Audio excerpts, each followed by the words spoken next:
आज अपने next chapter में चलते हैं, दैट इज आर्टिकल। बेटा आर्टिकल देखो, साउंड वगैरह सब सही है। ये जो चैप्टर है ना, जानते हो ये इंपॉर्टेंट क्यों हो जाता है? क्योंकि अब सारा का सारा जितना है, सारे चैप्टर्स को है ना बेटा, आप बहुत आसानी से ट्रांसलेशन से कर सकते हो। सिर्फ दो चैप्टर, एक है आर्टिकल और एक है प्रेपोजिशन। इसमें कोई ट्रिक नहीं है और ना ही आप ट्रांसलेशन से कर सकते हो, क्योंकि किसके साथ लगेगा किसके साथ नहीं लगेगा एकदम फिक्स्ड एंड फाइनल होता है। आर्टिकल सबसे पहले, अगर हम इसके ट्रांसलेशन की बात करें ना, तो जैसे संज्ञा, सर्वनाम, विशेषण, क्रिया, सब ग्रामर के पोर्शंस के हमें ट्रांसलेशन पता होते हैं। लेकिन आर्टिकल का अगर आप हिंदी देखोगे तो कहीं लेख लिखा हुआ दिखेगा, जो कि पेपर वगैरह में छपता है आर्टिकल। आपके जो कॉन्स्टिट्यूशन में आर्टिकल है, अनुच्छेद, वो दिखेगा। आर्टिकल का एज सच ग्रामर में हिंदी नहीं दिखेगा, क्योंकि ये पार्ट ऑफ स्पीच हिंदी में है ही नहीं, इसलिए इसका हिंदी नहीं है। तो हम इसको क्या लिखेंगे? हम सिर्फ इतना जान ले कि ये जो आर्टिकल है ना, ये आता कहाँ है? ये आएगा comes with noun.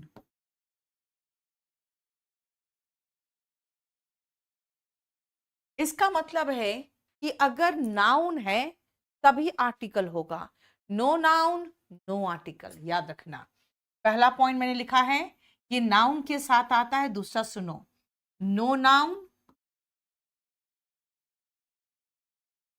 No article,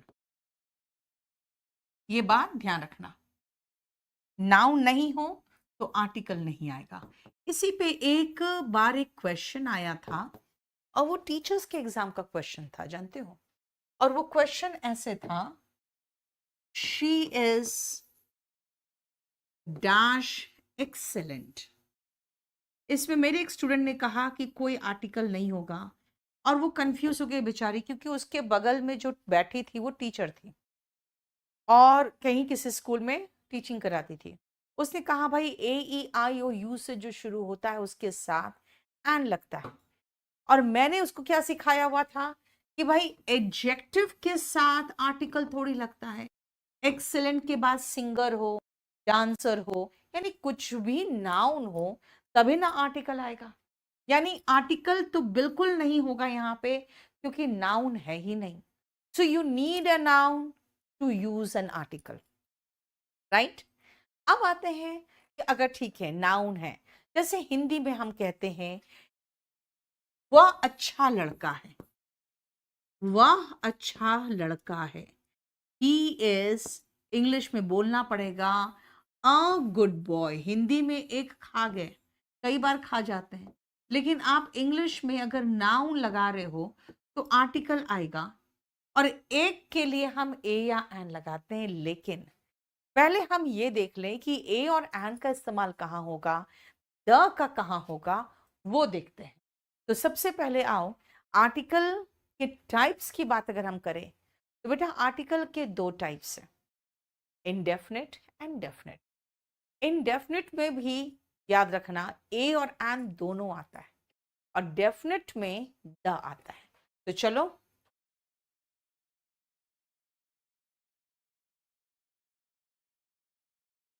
types, इसमें दो है, इंडेफिनिट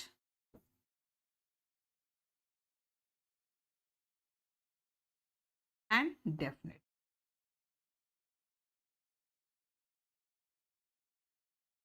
डेफिनिट में सिर्फ आएगा द, इनडेफिनिट में दो आते हैं, ए और एन।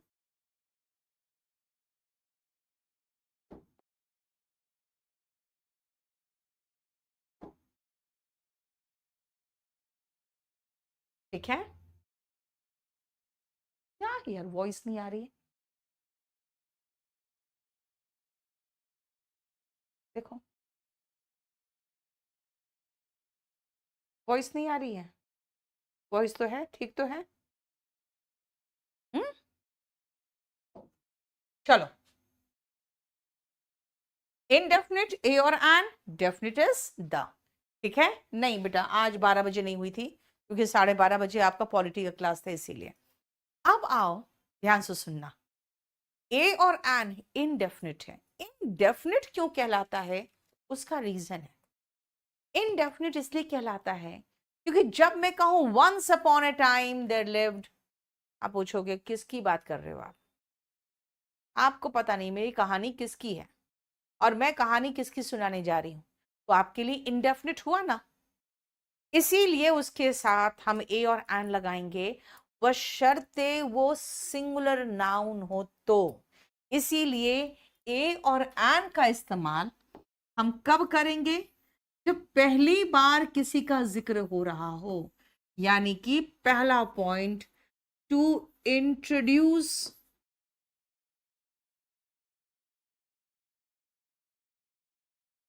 अ सिंगुलर काउंटेबल नाउन। आप कहोगे सिंगुलर काउंटेबल वर्ड क्यों लगा रहे हो, ठीक है नाउन है, मैं समझ गया कि नाउन के साथ आर्टिकल आता है, लेकिन सिंगुलर काउंटेबल वर्ड क्यों लगा रहे हो, उसका रीजन ये है कि ए और एन का मतलब ही होता है कि ये, इसका मतलब ही है एक। ए और एन का मतलब होता है एक, यानी जब हम एक की बात करें तो हम ए और एन लगाते हैं, ठीक है। इसीलिए singular countable noun, this means, इसका हम अगर एक एग्जाम्पल लिखें तो देखो जरा एग्जाम्पल,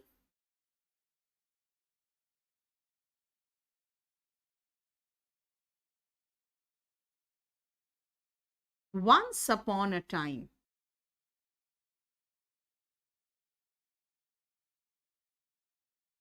अब पहली बार इंट्रोडक्शन दे रही हूं मैं, देयर लिव्ड अ किंग। ये देखो, ये पहली बार इसका किंग का इंट्रोडक्शन हो रहा है। इंट्रोडक्शन,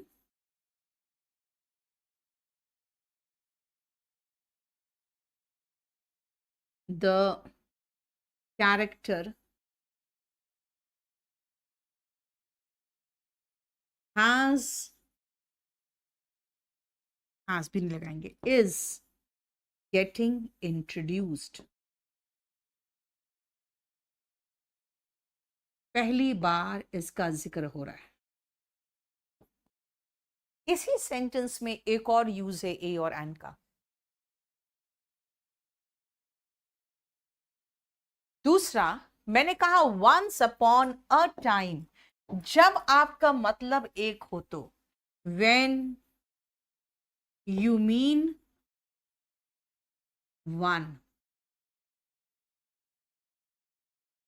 हालांकि वन पे जोर नहीं दे रहे हैं, मैं सिर्फ कह रही हूं वंस अपॉन अ टाइम, एक समय की बात है। जैसे ये रहा एक समय, अभी मैंने कहा था ना, there lived, he is a good boy, यानी जब हमारा अर्थ है एक, एक समय की बात है। जब हम पहली बार किसी सिंगुलर काउंटेबल नाउन का उल्लेख कर रहे हैं, जब मेरा तात्पर्य है एक, तब हम ए और एन लगाए हैं। ये देखो, यानी सिंगुलर काउंटेबल नाउन के साथ आ रहा है, this means can not come with uncountable nouns. भाई इसके एक्सेप्शंस भी है,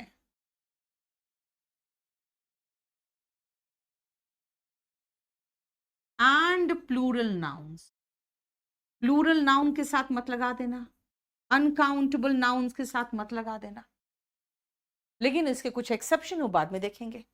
यानी अभी फिलहाल हम समझ गए क्या, ए और एन का मतलब ही होता है एक, ये इक्विवेलेंट टू वन है, तो सिंगुलर नाउन के साथ आएगा, सिंगुलर काउंटेबल नाउन के साथ आएगा, यानी अनकाउंटेबल के साथ नहीं आएगा। भाई कहते तो है do not make a noise, noise uncountable तो है, लेकिन लिया ना अ नॉइस, है ना, लेकिन वो एक्सेप्शन है, इसीलिए इस तरह के फ्रेजेस वगैरह हम बाद में देखेंगे। अभी फिलहाल हम चैप्टर देखेंगे कि कहां कहां इस्तेमाल होगा, कहां नहीं होगा। अब आते हैं द पे। देखो ये जो द है ना, मैंने कहा once upon a time there lived a king. अब आगे पूरे कहानी में जब भी किंग का जिक्र होगा, या तो हम प्रोनाउन ही लगाएंगे, और कभी हम द किंग अब किंग का उल्लेख करना भी पड़ा तो हम द लगाएंगे उसके साथ। यानी अगर हम ये कहें कि द का यूज किया है तो विद नाउन्स जो ऑलरेडी जिसका इंट्रोडक्शन हो चुका है, that have already been introduced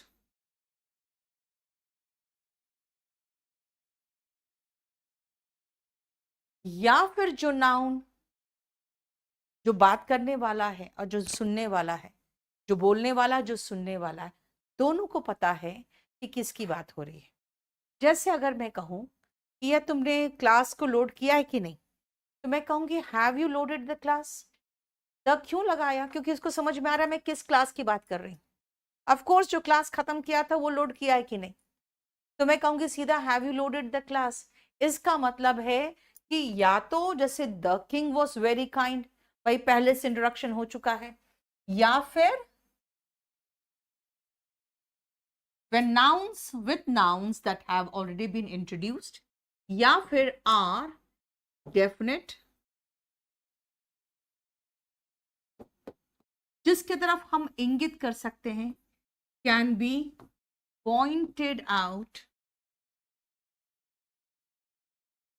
या फिर बोलने वाला और सुनने वाला दोनों को पता है किसकी बात हो रही है, और the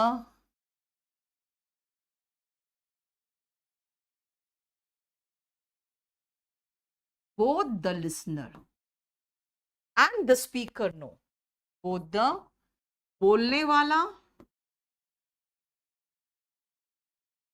and the listener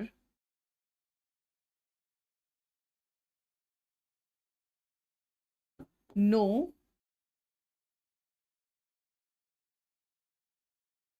what they are talking about.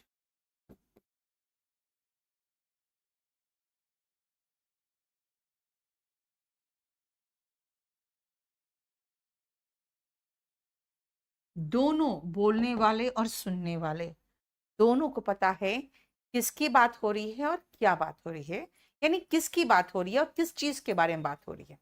ठीक है, देखो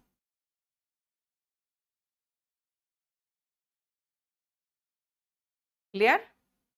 चलो मैं पहले एक पैराग्राफ लिखवाती हूं आपको, और आपका देखूंगी कि क्या आप प्रॉपर आर्टिकल लगा पा रहे हो। ए एंड द, ए और एन का मैं अभी आपको प्रॉब्लम नहीं दूंगी क्योंकि वो पढ़ाया नहीं मैंने, लेकिन प्रॉपर लगाना देखना चाहती हूँ क्या आपको समझ में आ रहा है कि मैं बोल क्या रही हूँ।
आर्टिकल लगाते जाओ।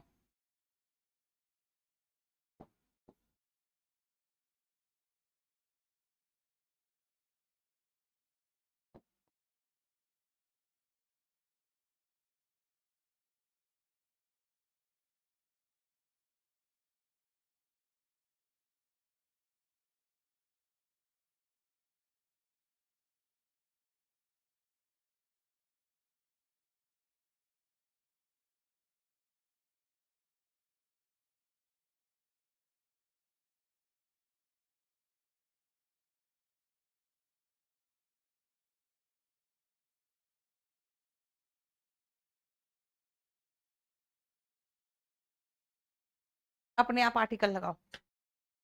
कहाँ कहाँ आर्टिकल लगेगा ये देखो कहानी में।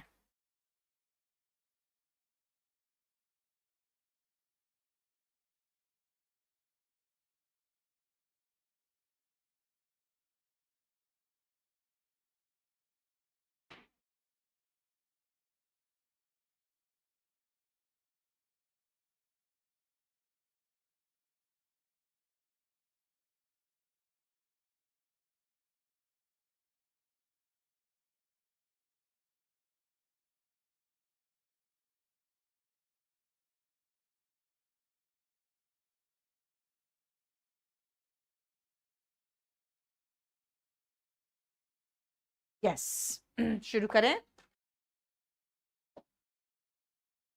वंस अपॉन अ टाइम, एक समय की बात है, there lived a girl who was very kind and obedient, बहुत ही दयालु और सबकी आज्ञाकारी थी।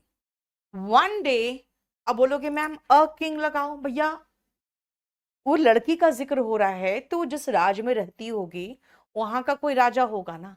अब अ किंग नहीं होगा। मैं कहूंगी कि एक दिन राजा बीमार पड़ गया। The king fell ill and जो डॉक्टर्स थे, देखो बेटा पहले से ही डेफिनेट है, मैं एक लड़की की कहानी सुना रही हूं तो ऑफ कोर्स उसके राजा की कहानी सुनाऊंगी। अ किंग मत कहना, क्योंकि एक राजा बीमार पड़ गया भैया, जिस राज्य में वो रहती थी वहां का राजा बीमार पड़ गया। The doctors fail to treat him, all lost hope, सभी लोग उम्मीद खो बैठे। सडनली एक चुड़ैल आई। अ विच केम, कहां पे, उस महल में। ऑफ कोर्स राजा बीमार था तो उसी के महल तो जाएगी। एंड टोल्ड किसको, मिनिस्टर्स को। बेटा ऑफ कोर्स किसी मिनिस्टर्स का यहाँ पे जिक्र हो रहा है और ऐसे भी एस लगा है तो प्लूरल ही है तो ए और एन तो लेगा नहीं, ठीक है। Told the ministers to bring क्या, a kind and obedient girl, कहाँ, पैलेस में, महल में ले आओ एक लड़की को। अब बोलोगे मैम आप द लगाओ, बेटा वो लड़की को नहीं जानती है, उस लड़की का जिक्र हो चुका है पहले, लेकिन ये विच यानी कि ये जो चुड़ैल थी उसको थोड़ी पता था कि कौन लड़की है। उसने कहा एक काइंड और ओबीडियंट गर्ल को ले आओ पैलेस में। शी विल मेक किसको, the king hale and hearty. बेटा हेल एंड हार्टी का मतलब होता है स्वस्थ। Only if she gets a kind girl in exchange, बदले में मुझे एक काइंड और ओबीडियंट गर्ल दे दो, मैं राजा को फिर से स्वस्थ बना दूंगी। तो एक काइंड और ओबीडियंट गर्ल दे दो तो ए आएगा ना। राजा कौन है, डेफिनेट है तो द लगेगा उसके साथ। देखो ये है कहानी का में आर्टिकल का इस्तेमाल, ठीक है।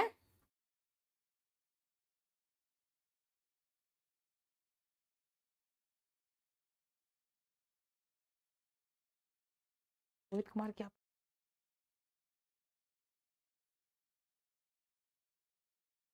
ठीक है समझ में आ गया। अब आती हूं मैं कि इसके आगे सुनो ध्यान से।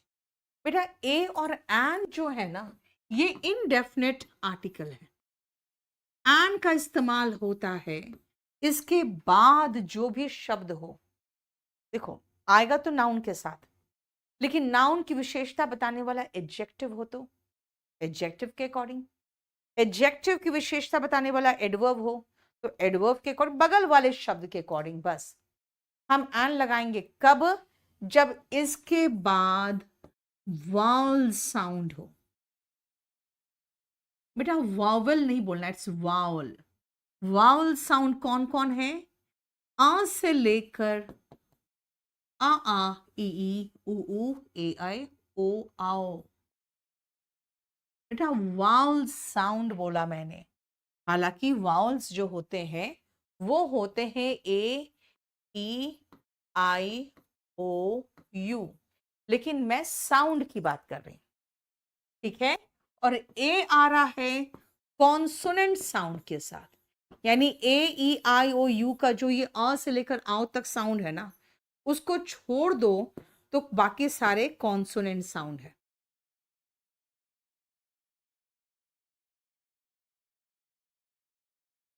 जिसको आप हिंदी में अगर देखोगे तो ये क से लेकर ज्ञा तक होगा। हिंदी में वावल्स एंड कॉन्सोनेंट, स्वर और व्यंजन कहलाता है, और बहुत बढ़िया से अलग अलग है। बेटा डॉक्टर्स है तो राज्य का जो डॉक्टर्स हो गए वो तो डेफिनेट होंगे ना, the doctors could not treat him. ठीक है Anilesh, spoken English by Neetu Singh search करोगे बेटा टेलीग्राम में, अगर स्पोकन की स्टोरीज पढ़नी है। चलो हो गया। अब आओ इसी का पहले कुछ एक्सरसाइज करो।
हम्म,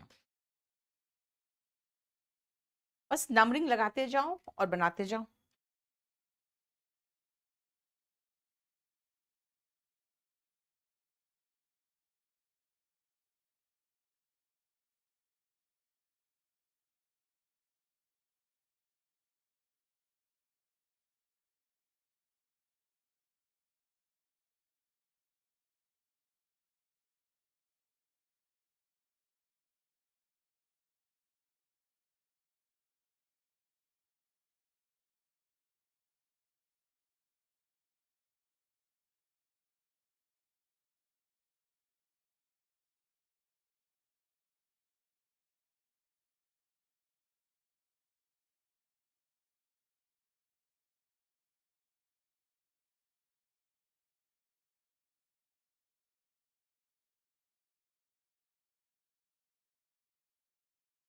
सुनो, सबका प्रोनाउंसिएशन पे ध्यान देना।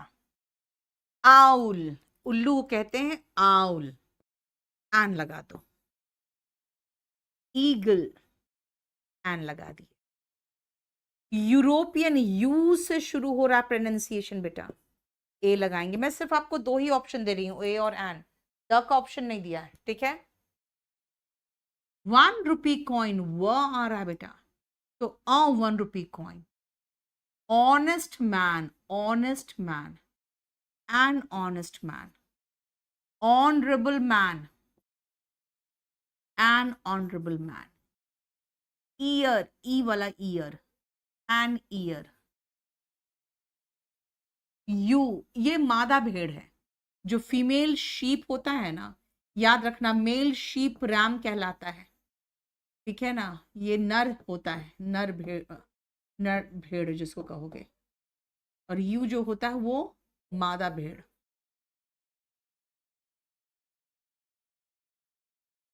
इसको कहते हैं यू। तो यू का प्रोनाउंसिएशन में देखो क्या आ रहा है, यू आ रहा है, तो ये अ यू होगा। यूनिवर्सिटी अगेन ए लगेगा। एमपी ए आ रहा है प्रोनाउंसिएशन में, एन एमपी।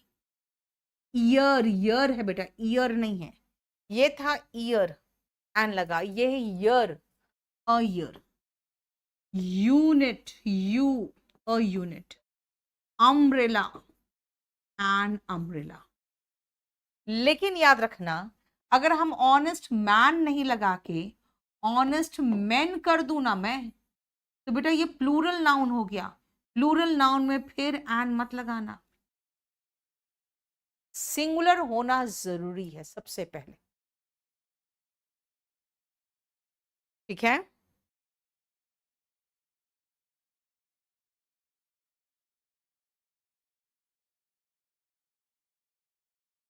बोलो कोई प्रॉब्लम यहां तक?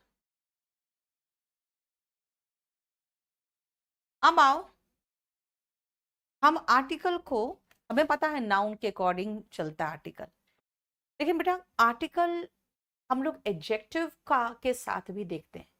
कहीं कहीं आप देखोगे एडजेक्टिव में आर्टिकल द आएगा। क्यों आता है? तो हमें सबसे पहले आर्टिकल विज़ाविज़, विज़ा विज नहीं कहते, विज़ावी, यहां विज है यहां पे वी है, विज़ावी एडजेक्टिव्स, आर्टिकल विज़ाविज़ नहीं, विज़ावी एडजेक्टिव्स।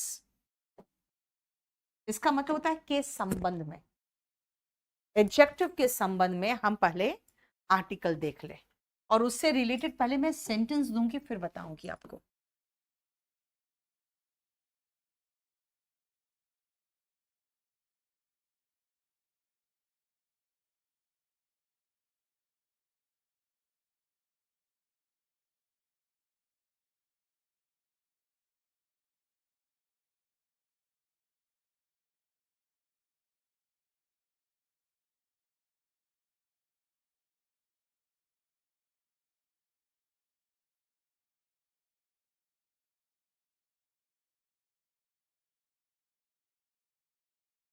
कुछ गलतियां होंगी वो मैं आपको सुधार के बताऊंगी फिर।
सुनो, सबसे पहला द ब्रेव आर रिवॉर्डेड। बेटा ये जब द हम लगा दिए ना, तो उसके बाद हम ब्रेव लगाएं, रिच लगाएं, पुअर लगाएं, ये सभी लोगों को संबोधित करेगा। द रिच का मतलब सारे अमीर लोग, द पुअर मतलब सारे गरीब, द ब्रेव मतलब वीर लोग। यानी कि ये पूरे के पूरे होल क्लास को डिनोट करेगा, होल क्लास। और इसके साथ प्लूरल वर्ब आएगा। इसका मतलब द होल क्लास हम कैसे बना दिए, हमने द लगाया और उसके बाद जो एडजेक्टिव है ना, क्वालिटी बताने वाला जो एडजेक्टिव था, उस क्वालिटी बताने वाले एडजेक्टिव को लगा दिया, तो वो पूरा का पूरा पूरा कंप्लीट क्लास को डिनोट कर दिया। वर्ब लिया क्या, प्लूरल। इसका मतलब है द पुअर काफी है, और द रिच का मतलब सारे अमीर लोग एक्सप्लॉइट करते हैं। बेटा हमें प्लूरल वर्ब चाहिए। ये जो हमारा सोशलिस्ट क्लास बना, सोशलिस्ट कंट्री बना है, इसी सिद्धांत पे तो बना है कि भाई अमीर गरीबों का शोषण करते हैं, है ना। तो अमीर गरीबों का, गरीबों के लिए पुअर में एस लगाने की जरूरत नहीं है, ठीक है। एक्सप्लॉइट जो है, एक्सप्लॉइट्स नहीं होगा, हमें प्लूरल वर्ब चाहिए। देखो प्लूरल वर्ब और ये मिल के क्या बना, द रिच पुअर जो है प्लूरल नाउन हो गया, द प्लस एडजेक्टिव मिलके प्लूरल नाउन हो गया। अच्छा, विज़ वी का मतलब, बेटा इसका मतलब होता है के संबंध में, एडजेक्टिव के संबंध में आर्टिकल पहले हम खत्म कर रहे हैं, ठीक है। नेक्स्ट आओ, mount Everest is the highest peak. याद रखना, आपको एडजेक्टिव चैप्टर में पॉजिटिव, कंपैरेटिव, सुपरलेटिव डिग्री याद करना पड़ेगा। इसमें आप जो पढ़ोगे वो पढ़ोगे कि द का इस्तेमाल हम करते हैं जब हम एडजेक्टिव के सुपरलेटिव डिग्रीज को याद करेंगे ना, सुपरलेटिव डिग्रीज।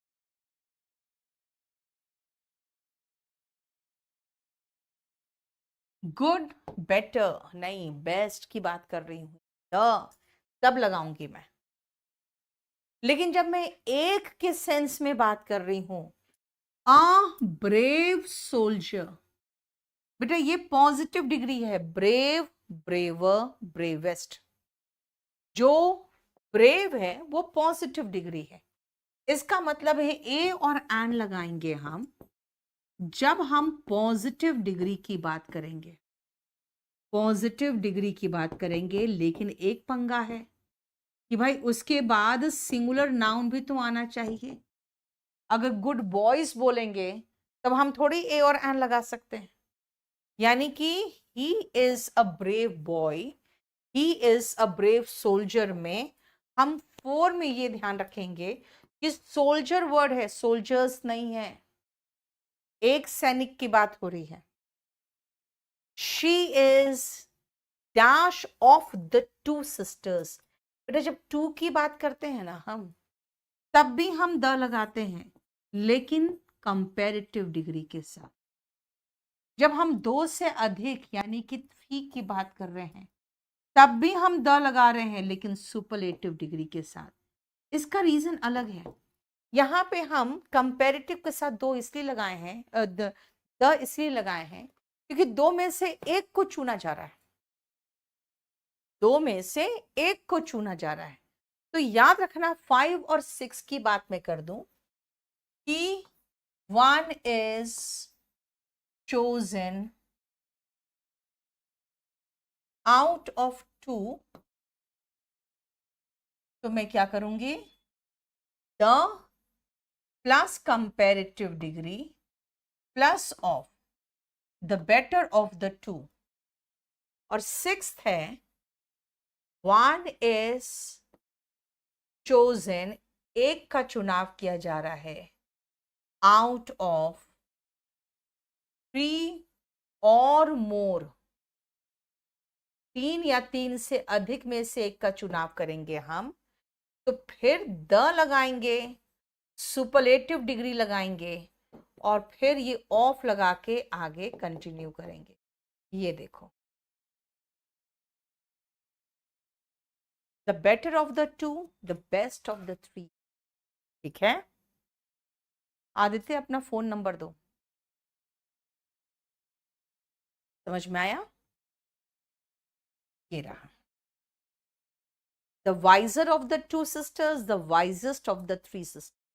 3 या 3 से अधिक में सुपरलेटिव डिग्री। अब सुनो, एडजेक्टिव के डिग्रीज बहुत इंपॉर्टेंट है। आपके पास वॉल्यूम 1 होगा या क्लास नोट्स या कोई भी बुक हो, उसमें एडजेक्टिव के डिग्रीज रट्टा मार के रख लो अच्छे से। ठीक है, आसान है, बहुत ही आसान है, डिफिकल्ट नहीं है।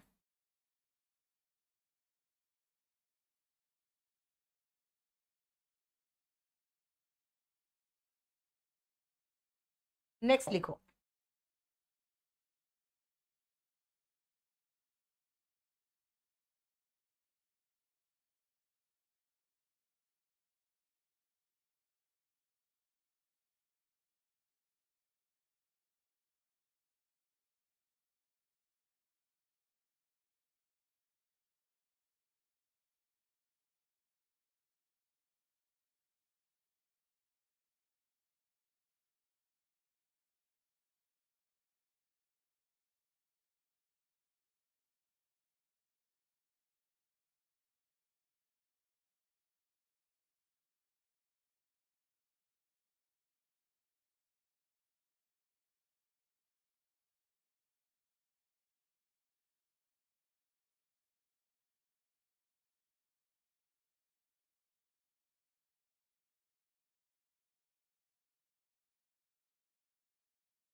एक काम करो, डिग्रीज ऑफ एडजेक्टिव लोड कर दो इनके बैच में, के पास बुक भी नहीं है।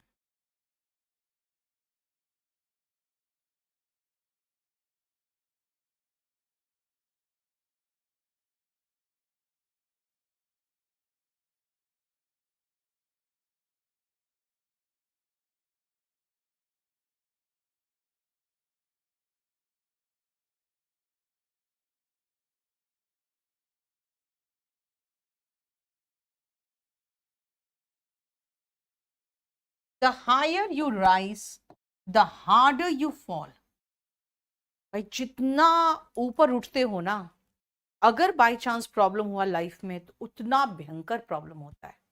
जैसे देखते हो मालिया को तो देश ही छोड़ के भागना पड़ गया, है ना?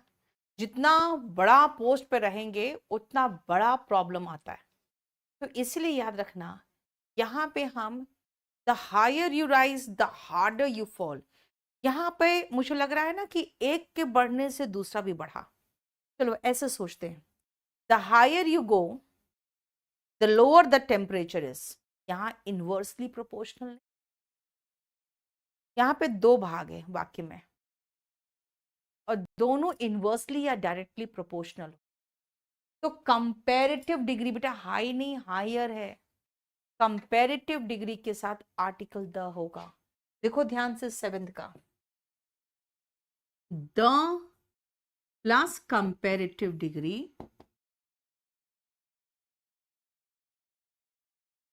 और आगे again the plus comparative degree if both parts, दोनों भाग, बोथ द पार्ट्स, दोनों भाग are directly or inversely proportional.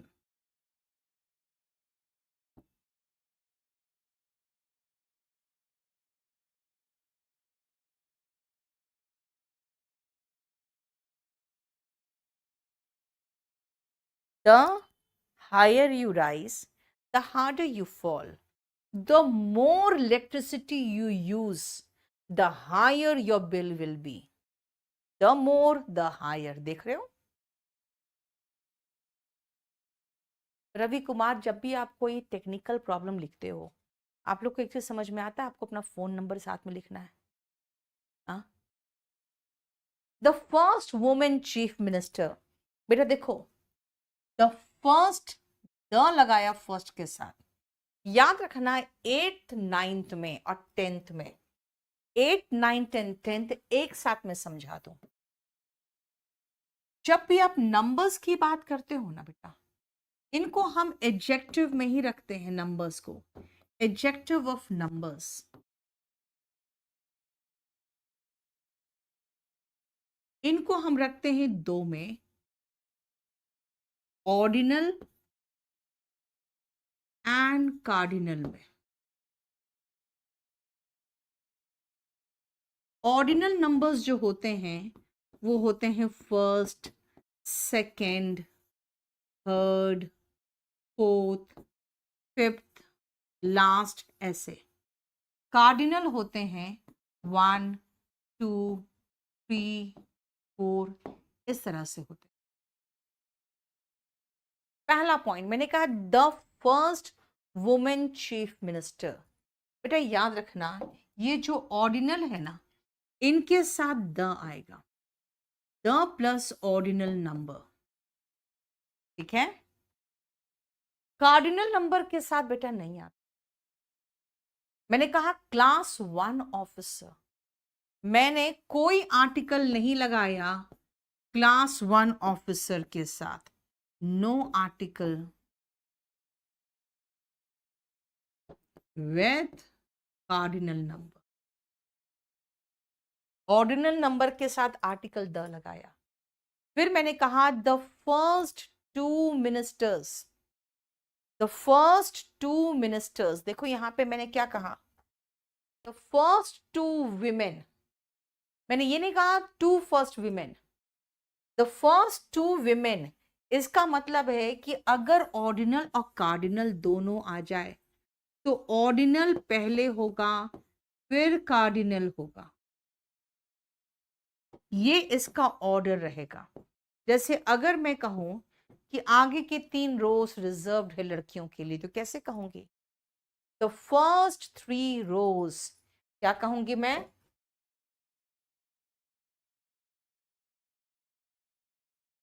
The first, first देखो ऑर्डिनल हो गया, 3 रोज, 3 हो गया cardinal, rose are reserved for girls. देखो, तो 2 चीजें बताया, ऑर्डिनल के साथ द आएगा, कार्डिनल के साथ कोई नहीं आएगा.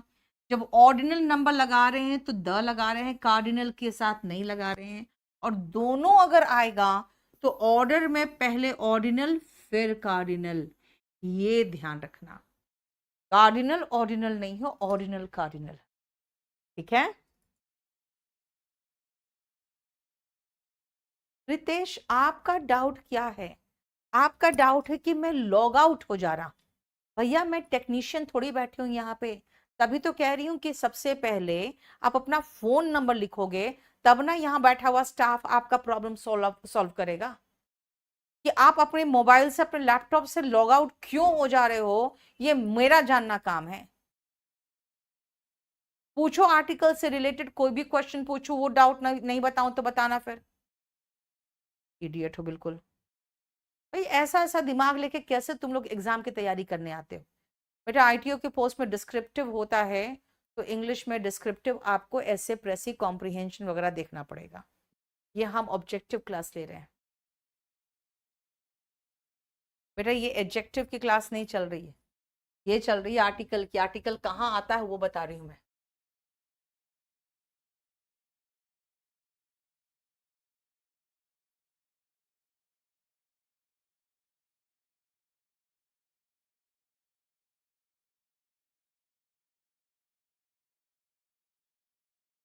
हम्म टाइम प्लूरल काउंटेबल नाउन है बेटा, टाइम टाइम्स नहीं है, टाइम है। ठीक है, टाइम का मतलब एक समय की बात है, एक समय की बात है। एक्सेप्शन वो बेटा एक्सेप्शन की बात अभी नहीं करेंगे। अभी एक्सेप्शन पढ़ोगे तो फिर तुम रूल्स कब पढ़ोगे? एक्सेप्शन बिल्कुल नहीं, अभी कुछ भी। अभी बस खाली जो बता रहे हैं उसको समझते जाओ। क्लास जब चैप्टर खत्म होगा सारे डाउट्स क्लियर हो जाएंगे। हो गया?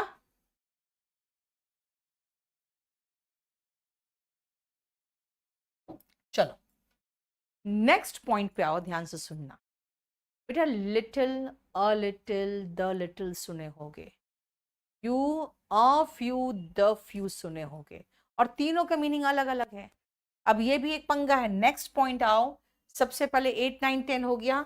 अब हम आपको जो सेंटेंसेस देंगे, हम इन कॉन्टिन्यूशन सेंटेंस देते जा रहे हैं। 10 हो गया। अब मैं 11 नंबर दूंगी, लेकिन अब मैं जो पढ़ाऊंगी वो पढ़ाऊंगी वही a few, the few, few, ये।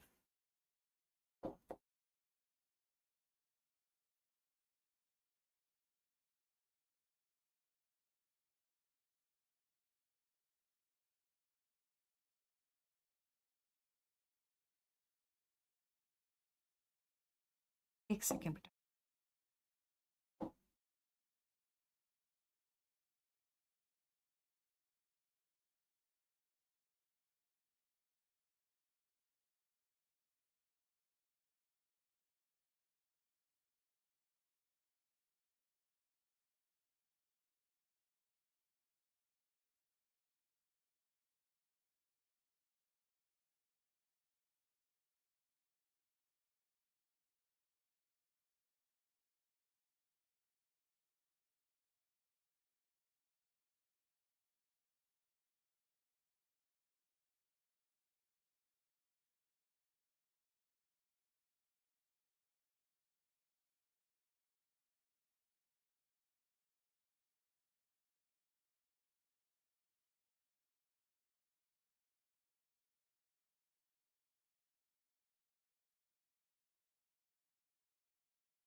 हम्म। अंकित कुमार, बेटा धीरे धीरे कर लो ना। आपका क्लास तो बीच में 2-3 दिन नहीं हुआ था। सैटरडे संडे 2-2 क्लास कर लो, हो जाएगा सारा कंप्लीट। आर्टिकल का अभी आज तो पहला ही क्लास है गौरव। अब सुनो, सबसे पहले इसको जो आप देखोगे तो हमें जो पढ़ाना है, मुझे वो पढ़ाना है लिटिल और फ्यू, और वो भी इसमें पढ़ाना है little, a little, the little.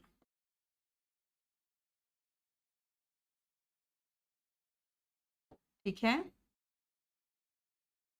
Few में हमें पढ़ाना है few, a few, the few.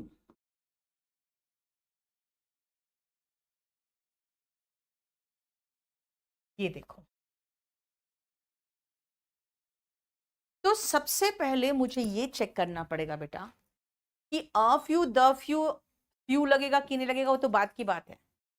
पहले मैं ये तो चेक करूं कि लिटिल लगेगा कि फ्यू लगेगा। तो आपको देखना पड़ेगा, अगर वो अनकाउंटेबल नाउन है तो लिटिल लगाओगे, और अगर काउंटेबल नाउन है तब फ्यू लगाओगे। और काउंटेबल में भी बेटा प्लूरल काउंटेबल नाउन होना चाहिए, सिंगुलर नाउन के साथ फ्यू नहीं आता है। प्लूरल काउंटेबल नाउन हो, यानी कि उसकी गिनती कर सकते हो, तब आप क्या लगाओगे, फ्यू। पहले तो ये चीज चेक करना पड़ेगा। लिटिल का मतलब होता है कि भाई है ही नहीं, ना के बराबर, ना के बराबर। यानी आपको जहां पर ये फील हो ना कि भाई आप उसके बदले में नो लिख सकते हो, तो आप समझ जाना कि अगर मैं नो लिख सकता हूं तो मैं लिटिल भी लिख सकता हूं, बशर्ते वो अनकाउंटेबल नाउन हो। और अगर आप लिटिल लिख रहे हो ना, तो आप चाहो तो वेरी लिटिल भी लिख सकते हो, वेरी लिटिल भी लिख सकते हो। लिटिल हो और इतना कम कि बहुत ही ना के बराबर हो तो वेरी लिटिल, यानी लिटिल की जगह पे वेरी लिटिल भी लग सकता है। अ लिटिल का मतलब होता है थोड़ा है, ना के बराबर नहीं है, थोड़ा है। यानी जहां पे आपको महसूस हो कि मैं सम लिख सकता हूं, वहां पे अ लिटिल लगा देना। और द लिटिल तब लगाओगे आप जब उसके बाद आने वाला जो नाउन है ना, उसके बारे में कुछ एडिशनल इंफॉर्मेशन उसके बाद हो। यानी कि जब नाउन के बारे में के बाद उसके बारे में एडिशनल लिखा हुआ हो, उसके बारे में कुछ अतिरिक्त इंफॉर्मेशन हो। इंग्लिश में क्या लिखोगे,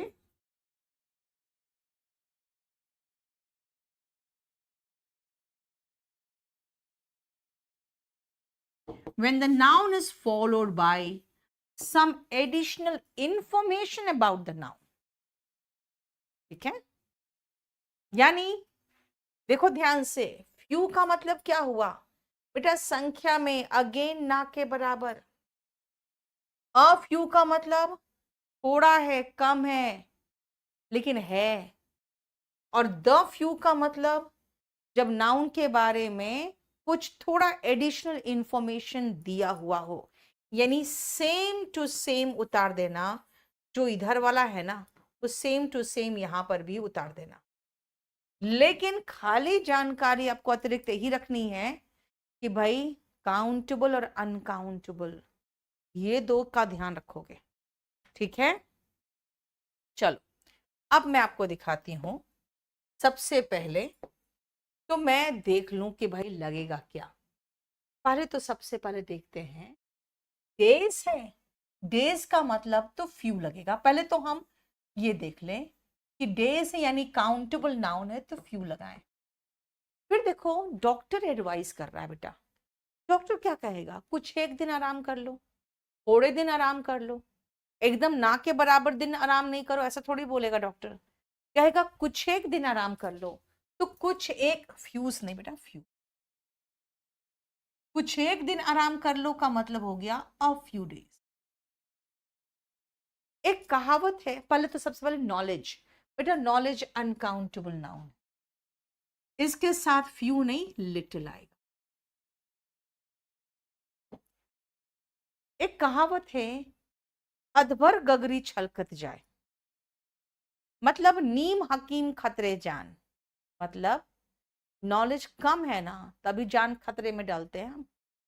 फिर हम क्या करते हैं, अपने ही इलाज करने की कोशिश करते हैं और जान को खतरे में डाल देते हैं। अगर कुछ नहीं आता तो चुपचाप डॉक्टर के पास लेके जाते हैं तो बच जाता है इंसान। यानी कि नॉलेज अगर ना के बराबर तब तक कोई प्रॉब्लम नहीं। नॉलेज अधकचरा हो, यानी थोड़ा सा है, पर्याप्त नहीं है, थोड़ा सा है, थोड़ा सा के लिए हम ए लगाते हैं, अ लिटिल। डिक्टेटर्स का मतलब होता है बेटा तानाशाह। अब तानाशाह में दया की उम्मीद तो तुम बिल्कुल नहीं करना, है ना। तो डिक्टेटर्स हैव नो मर्सी बोलोगे, कोई दया नहीं होती उनमें, कोई दया नहीं होती, तो नहीं के जगह पे हम लिटिल लगा दे, यानी ना के बराबर दया होती। Dictators have little mercy. Women in Afghanistan have very, बेटा वेरी है, तब तो ए और द का तो मामला ही खत्म हो गया। लेकिन राइट्स है, राइट्स मतलब प्लूरल काउंटेबल नाउन है, तब तो हम फ्यू लगाएंगे, और वेरी फ्यू ही तो था, वेरी लिटिल वेरी फ्यू। जब वेरी लगा है तो ए दा का तो मामला ही खत्म हो गया। क्या मुझे थोड़ा सा पानी मिलेगा? बेटा अनकाउंटेबल नाउन है, एक तो अनकाउंटेबल है इसलिए तो हम फ्यू हटा के लिटिल लगाएंगे। लेकिन मैं कह रही हूं क्या थोड़ा सा पानी मिलेगा, थोड़ा के सेंस में तो अ लिटिल लगाओगे, नहीं शी हो। शी लॉस्ट, उसने खो दिया, क्या खो दिया? डैश क्लोथ्स, बेटा क्लोथ्स है, तब तो सबसे पहले हम यू लगाएंगे क्योंकि ये काउंटेबल नाउन है। अच्छा कौन से क्लोथ्स? जो वो अपने साथ लेके जा रही थी। इसका मतलब है इस नाउन के बारे में कुछ अतिरिक्त इंफॉर्मेशन दिया गया है। भाई कौन से कपड़े जो वो लेके अपने साथ जा रही थी, उन कपड़ों को उसने खो दिया। देखो डेफिनेट नहीं हो गया, तो इसलिए यहां पे द लगेगा। ही स्पिल्ड, स्पिल्ड मतलब गिरा देना, उड़ेल देना। स्पिल्ड क्या? वाटर। कौन सा वाटर बेटा? ये तो अनकाउंटेबल है, अनकाउंटेबल है तब तो हम लिटिल लगाएंगे। और कौन सा पानी? वो जो जग में था ना, यानी पानी के बारे में कुछ अतिरिक्त इंफॉर्मेशन दिया गया है, उसको गिरा दिया, यानी कि उस पानी को गिरा दिया जो जग में था, यानी डेफिनेट पानी हो गया। जब डेफिनेट पानी हो गया तो द लिटिल वाटर। देखो बेटा प्रैक्टिस प्रैक्टिस शीट वहीं पर लोडेड होगा।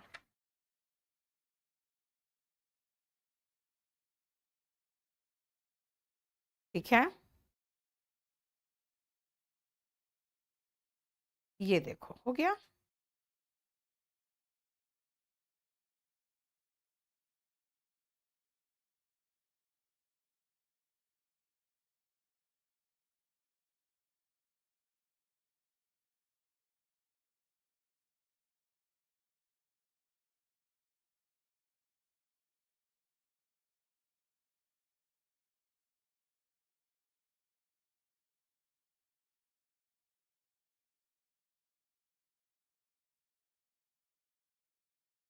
हो गया,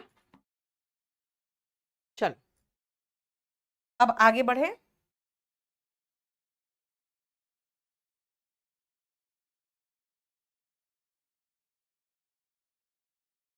अब आती हूं मैं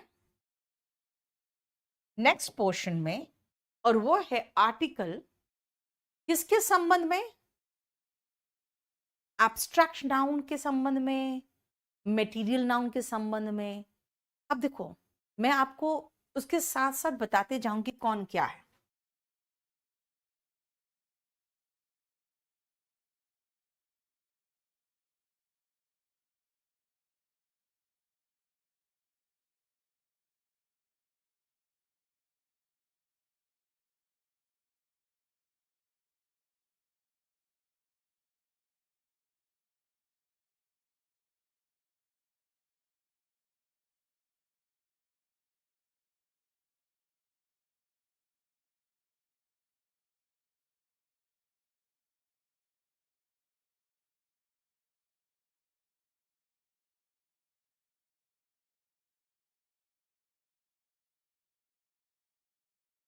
सबसे पहले एब्स्ट्रैक्ट सुनो क्या है बेटा। लव, अफेक्शन, जॉय, सॉरो, इनको गिन सकते हो क्या?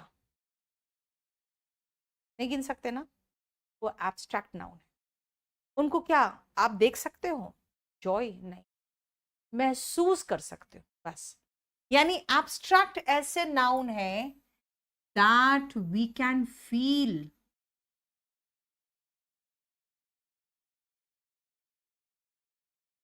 But we can not touch और काउंट। हम टच भी नहीं कर सकते, काउंट भी नहीं कर सकते। बेटा जब काउंट नहीं कर सकते हो तो ए और एंड जिसका मतलब एक होता है वो तो लग ही नहीं सकता। नहीं, मटेरियल नाउन होता है जो मटेरियल की बात करता है। कभी भी कहो कि एक कॉटन, एक वुल, नहीं ना। तो इसके साथ भी, मटेरियल नाउन के साथ भी ए और एन का इस्तेमाल पॉसिबल ही नहीं। चलो अब मैं आपको सबसे पहले तो क्वेश्चन दे दूं।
मेड ऑफ लगा दो, मेड अप ऑफ दोनों चलेगा।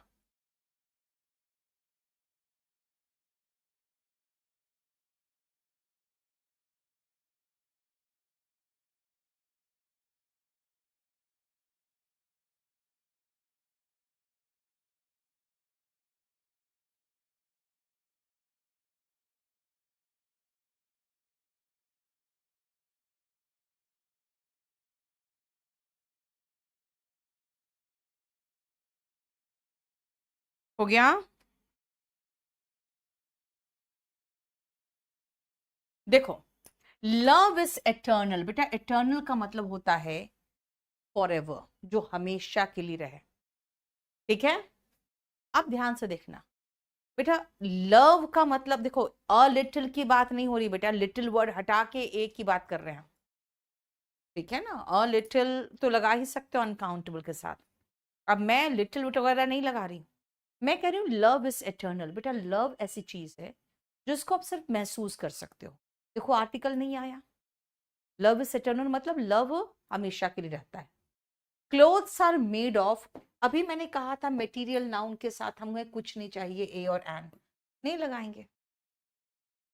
ब्यूटी, सुंदरता देखने वाले की आंख में होती है, क्योंकि आपको कई बार कुछ सुंदर दिखता है लेकिन अगले को सुंदर नहीं लगता वो, तो इसका मतलब देखने वाले की आंख में सुंदरता होती है ना। तो beauty lies in the eyes of the beholder, beholder मतलब देखने वाला। देखो ध्यान से, ब्यूटी अब हम यहाँ पे कैपिटल लेटर में कर दे रही हूं मैं। द रीजन इज, इसके आगे कोई आर्टिकल नहीं आता। लेकिन जहां पे इंग्लिश में ना कई बार सुंदरी के लिए भी अ ब्यूटी यूज किया जाता है, यानी ये सुंदरता नहीं है, ये सुंदरता नहीं है, सुंदरी है जो किसी कंपटीशन में भाग लेते हैं ना, कॉन्टेस्ट में, जो ब्यूटी कॉन्टेस्ट में भाग लेते हैं, और ये ब्यूटी का मतलब सुंदरता हुआ। तो जहां पे वो एब्स्ट्रैक्ट है, जब वो सिर्फ महसूस करने वाली चीज है, तो आर्टिकल नहीं लिया। जहां पे वो एक लड़की के बारे में बात कर रहा है, तो आर्टिकल ले लिया। देखो, ए और एन, ठीक है, क्लियर, बोलो।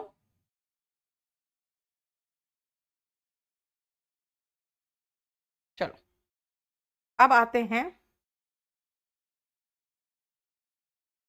आर्टिकल कॉमन नाउन से रिलेटेड।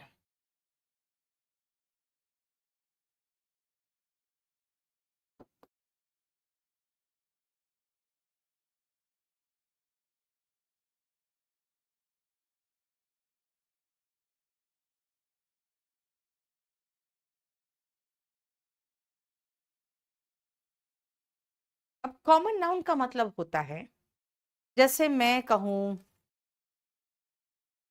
बॉयज, मैं नाम राम रोहित ये सब नहीं ले रही हूं, खाली बॉयज, गर्ल्स बोलूं, तो ये क्या है, कॉमनली सबको एक ही साथ। अब जितने बैठे यहाँ लड़के हैं, सबको मैं बॉयज बोलूंगी, जितने बैठे हुए हैं सबको मैं टीचर्स बोलूंगी, फिर ये कॉमन नाउन हो गया। कॉमन नाउन के साथ आर्टिकल का इस्तेमाल कैसे होता है वो देखो।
बेटा, डिस्क्रिप्टिव का बैच अलग है, रिकॉर्डेड बैच है, उसका आपका वॉल्यूम 3 भी है।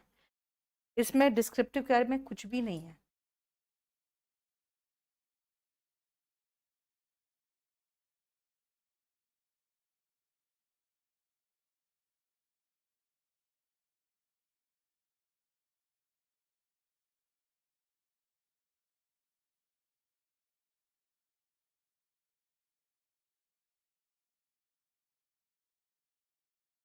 स्टीरियोटाइप का मतलब होता है बेटा फिक्स्ड टाइप, जैसे जो आइडिया रहता है कि ऐसे ही होते हैं लोग, है ना, जो जनरली ट्रू नहीं होता है, लेकिन बस अब एक फिक्स्ड आइडिया जो बना लेते हो किसी के लिए।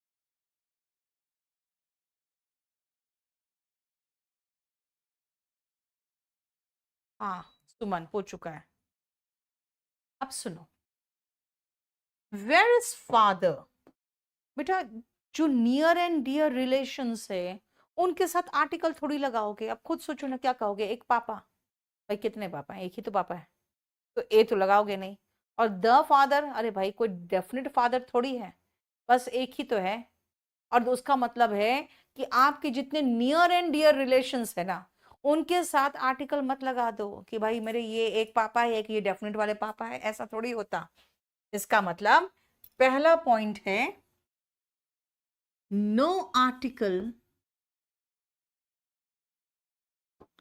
With names of with near relations, है ना। जैसे कोई एक अंकल है मेरे वहां पे, तो वो एन अंकल लिख सकते हैं, लेकिन नियर एंड डियर वंस के नाम के साथ नहीं आता। विथ नियर रिलेशंस, जो नियर रिलेशंस उनके साथ आर्टिकल नहीं आता। The father in him could not bear the injustice. अब इसका मतलब क्या है? मैं कह रही हूँ कि भाई जानते हो, आपके अंदर जो भाई है ना, वो कभी ऐसा काम नहीं करेगा। The brother in you will never tease any girl. समझ में आया? इसका मतलब है कि जब हम किसी व्यक्ति के अंदर मौजूद किसी एक पर्सनालिटी को पॉइंट आउट करते हैं, भाई उसके अंदर जो मौजूद पिता था ना, वो इस इनजस्टिस को नहीं सह पाया। दैट मीन्स तब हम आर्टिकल द लगा रहे हैं जब हम किसी व्यक्ति के अंदर मौजूद एक पर्टिकुलर पर्सनालिटी को पॉइंट आउट करते हैं। व्हेन वी पॉइंट आउट एक निश्चित personality, a definite personality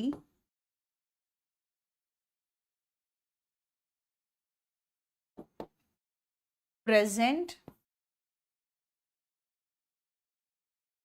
inside a person,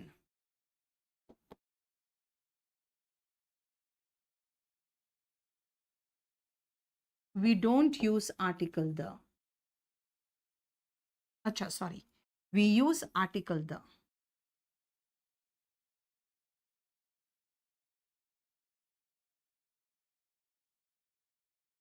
हम आर्टिकल द तब लगाएंगे जब किसी व्यक्ति के अंदर मौजूद एक किसी पर्टिकुलर डेफिनेट पर्सनालिटी को पॉइंट आउट करेंगे। जैसे मैंने कहा, उसके अंदर जो पिता था वो इस इनजस्टिस को नहीं झेल पाया। Please take me to the station. The station क्या है ये?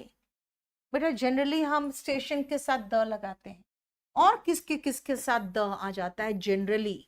The station, I am going to the cinema, I am going to the theatre, he is at the bus stop,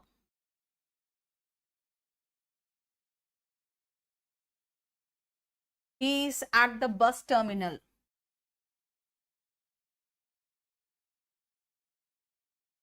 I went to the circus। इस तरह के words के साथ आप generally article the लगाते हो। नहीं बेटा, अब एसएससी वगैरह में वो डिस्क्रिप्टिव नहीं होता, वो कोई दूसरे एग्जाम की बात कर रहा था। ठीक है, हो गया ये। लेकिन अगर इनके नाम के साथ कोई प्रॉपर नाउन हो, जैसे new Delhi railway station, proper हमने नेम लगा दिया और उसके बाद स्टेशन लगाए, उसके बाद मैंने सर्कस लगाया, उसके बाद मैं बता रही हूं कि कौन सा थिएटर, कौन सा सिनेमा हॉल। बेटा प्रॉपर नाम लिख दिए ना, तब आर्टिकल मत लगाना। तभी मैंने क्या लिखा है? यस आई एम, नहीं नहीं, स्कूल नहीं, स्कूल की बात अलग है, रुक जाओ। देखो, new Delhi railway station proper नाम है। अ dog is a faithful animal and a dog is barking. दोनों सेंटेंस ध्यान से देखो। कोई एक कुत्ता की बात हो रही है जो भौंक रहा है, लेकिन इसमें कोई एक कुत्ते की बात नहीं हो रही है, ये तो आप पूरी प्रजाति की बात कर रहे हो। जानते हो, अ डॉग से आप एक कुत्ते की भी बात कर सकते हो और अ डॉग से आप पूरी प्रजाति की भी बात कर सकते हो, वर्ब भी सिंगुलर ही लेगा। लेकिन आपने 5 और 6 में देखा कि 5 में ये पूरी प्रजाति को रिप्रेजेंट कर रहा था, डिनोट्स द होल स्पीशीज। क्योंकि मैं कह रही हूं कि जो डॉग्स होते हैं वो बहुत ही फेथफुल होते हैं। तो मैं 3 तरीके से कह सकती हूँ, a dog is a faithful animal, the dog is a faithful animal and dogs are faithful animal, तीनों सेम है।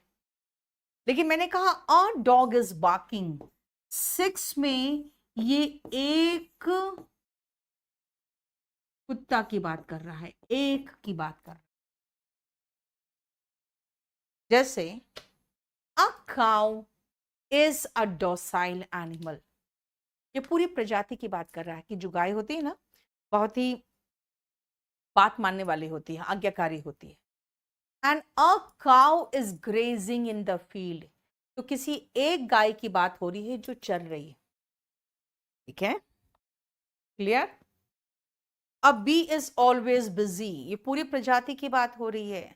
मधुमक्खियां जो होती है हमेशा बिजी रहती है। अ बी स्टंग मी, एक मक्खी ने मुझे काट लिया, एक मधुमक्खी ने मुझे काट लिया, एक बी की बात हो रही है। तो a cow, a dog, an ant, a bee से हम पूरी प्रजाति को भी डिनोट कर सकते हैं, हम एक को भी डिनोट कर सकते हैं। आज मैंने आपका बस कॉमन नाउन भी आधा ही खत्म किया है। ठीक है, अब इसके बाद ये पूरा खत्म करने के बाद फिर हम चलेंगे, क्योंकि ये भी बहुत बड़ा है पोर्शन, अभी खत्म नहीं हुआ है। फिर हम प्रॉपर नाउन में चलेंगे जो सबसे बड़ा पोर्शन हो। ठीक है।